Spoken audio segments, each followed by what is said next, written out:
네, 경제 속 시간입니다. 오늘은 경제팀 윤수환, 이지수 기자와 함께 이야기 나눠보겠습니다. 어서 오세요. 반갑습니다.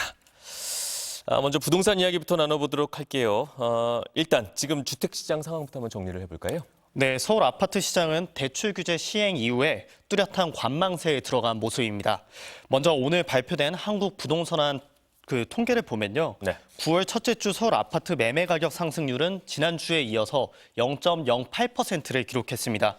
6월만 해도 0.4%대까지 오르면서 급등세가 이어졌는데 규제 발표 이후엔 점차 상승폭이 누그러들고 있는 겁니다.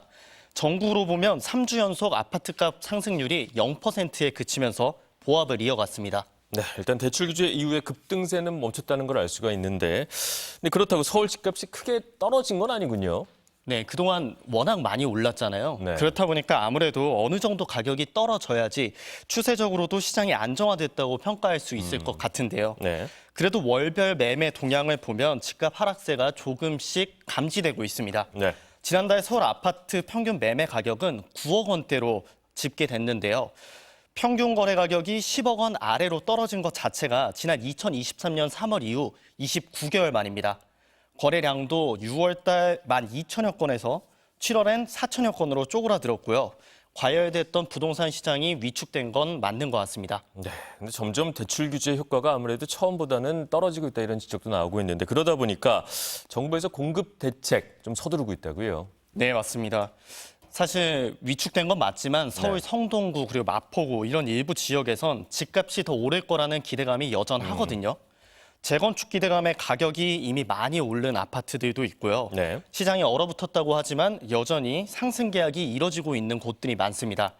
추가 대책이 없다면 집값이 언제든 다시 요동칠 수 있다는 분석이 나옵니다. 네, 결국에 공급이 이루어져야 된다 이런 얘기인데 최근에 또 가계 대출이 다시 늘고 있다 이런 얘기가 나오고 있네요. 맞습니다. 대출 규제가 시행되면서 주택담보대출이 6억 원까지만 가능하게 됐는데요. 네. 그 뒤로 이제 7월 기준으로 봤을 때 가계대출이 2조 2천억 원까지 줄었습니다. 네. 3월 이후 최소치였는데 지난달엔 다시 4조 원대로 올랐습니다. 주택담보대출 대신에 신용대출 등 기타 대출이 많아진 것으로 파악됐는데요.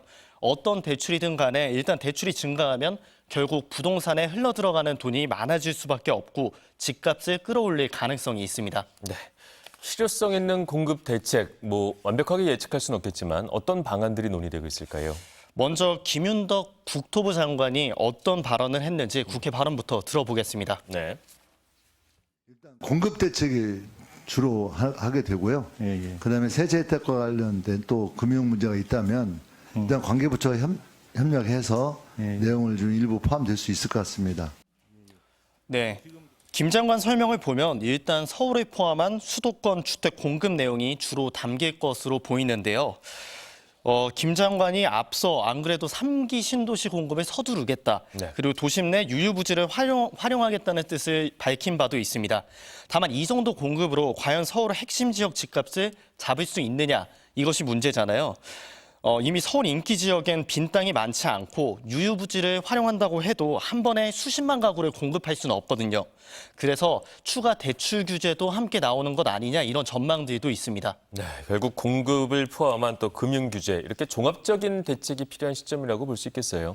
네, 김 장관 스스로도 앞으로 금융 관련 내용이 함께 나올 수 있다는 걸 부인하진 않았습니다. 네. 6.27 대책의 효과가 드러난 만큼 주택담보대출 LTV를 더 강화하거나 아니면 전세대출을 규제 대상에 포함시키는 방법 등도 거론되고 있습니다.